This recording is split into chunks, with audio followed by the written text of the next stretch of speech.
So you want to buy a 3DS in 2024. Run. Okay, let's get down to the subject. This is going to be a new/updated guide to the last video on this subject, whether you don't have a 3DS or you want to upgrade/purchase another 3DS. First, let me tell you what changes I've seen in the 3DS market. The systems haven't gotten that much higher since the last time we looked at the prices last year, which surprised me, as the prices have been steadily rising when I got my 3DS about a year ago. The reasoning behind this, at least what I think is the reason, is the imported 3DS market is bigger now. More sellers and more people importing the Nintendo 3DS, mainly from Japan, like I had done in the guide video from last year, which I'm guessing has forced the market to stagnate in regards to the local region 3DS, in my case, the North American 3DS. I'll speak more about the imported 3DSs later in the video, but now let's talk about the 3DS systems, starting with the original versus the new 3DS. The original models include the OG 3DS, the XL version, and the 2DS, which doesn't have the 3D effect, and the XL is, well, extra large. Through my very complicated and sophisticated algorithm I developed, which is definitely not just a Google sheet I plotted info into, I gathered 15 different postings on each system and calculated the average prices, the criteria being great or at the very least decent condition to keep the price range reasonable. On average, the original 3DS is $116, the XL is $138, and the 2DS is $96. As mentioned in the previous video, the best option to buy if you want the lowest price and don't care about the features of the new 3DS, which include a second C-stick, extra shoulder buttons, a built-in amiibo scanner, a better processor that allows you to play select few exclusive new titles, then the original regular size and 2DS are the best options, both around $100. The 2DS even doubles as a door stopper. Just kidding. Now if you're thinking about getting the new 3DS, or on the fence whether the new systems are worth it or not, well, I have another video on that exact issue, which should appear somewhere on the screen here. Yes, I know, shameless plug, but as I mentioned before, the new 3DSs are the definitive way to play 3DS games. Another feature on the new system is also the better 3D effect that tracks your face so it doesn't get all wacky while you're playing a game, and trust me, it's much improved. Especially if you play with the 3D effect on 24/7 like me. And don't worry, the 3D effect doesn't affect your eyes. I've been playing with the 3D on for over 10 years. Even though the upgrades seem better on paper, that doesn't necessarily mean you're going to care about having the upgraded features on the new systems. I would say it is worth it to upgrade your 3DS to a new system if you already have one, as I've been playing 3DS games way more since getting the new 3DS. The new regular size 3DS is still bigger than the original model, with the screen size going up to 3.5 inches, and the new 3DS XL screen size at 4.8. And finally, the 2DS XL, for those who don't want the 3D effect but still want the newer model. Of the three new 3DS systems, the 3DS XL is the best model compared to the other two, and it averages about $242 versus the $264 average price of the new original size 3DS, and the new 2DS XL averaging about $212.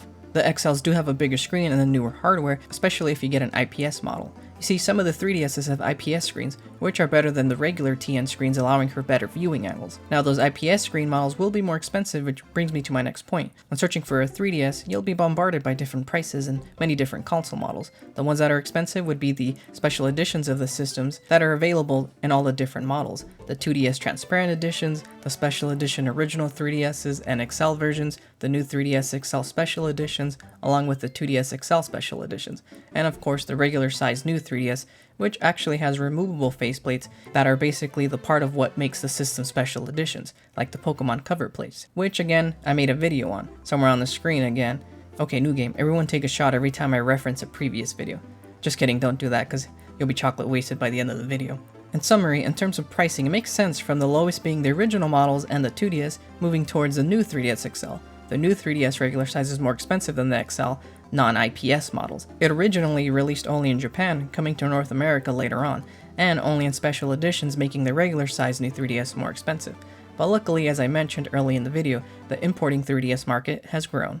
I imported my 3DS from Japan, the regular size model, and it came with the Zelda faceplates. Comparing the prices of imported versus North American 3DSs are the ones that are more bang for your buck. Now, since the 3DS is region locked, they do require some workarounds to be able to play the region your games are from on a 3DS with a different region. You need to mod your 3DS, and fortunately for you, most of these imported systems are already modded and region changed for you, just like mine was, which basically makes the systems the same as a regular North American one. As for the modded 3DS, there's other things you can do with a modded system, which, once again, I made a previous video. Come on now, y'all, you already know the theme of this video, just like the theme on my 3DS. Literally, my 3DS home menu theme is videos from the channel.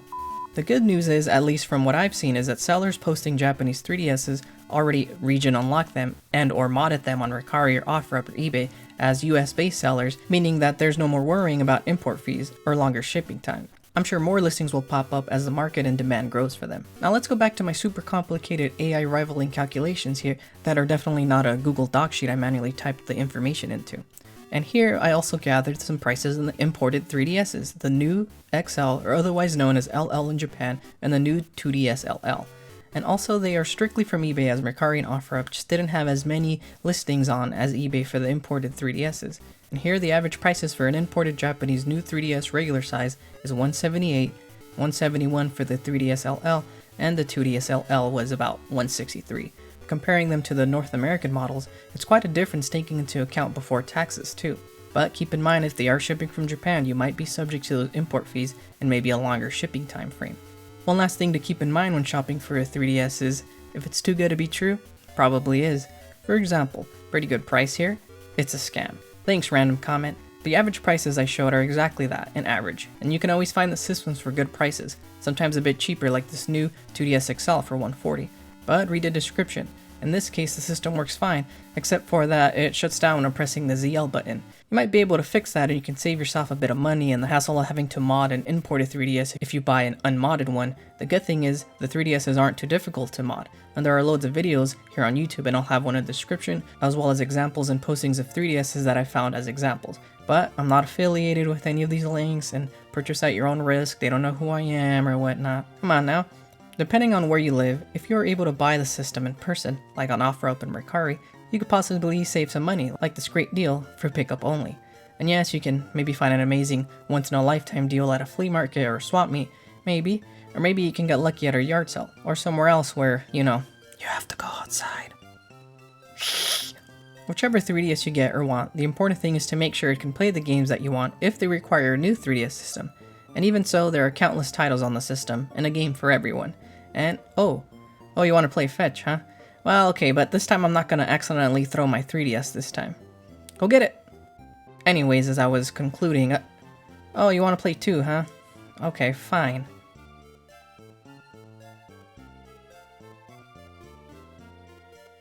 Go get the mouse! No, not again. Not the 3DS.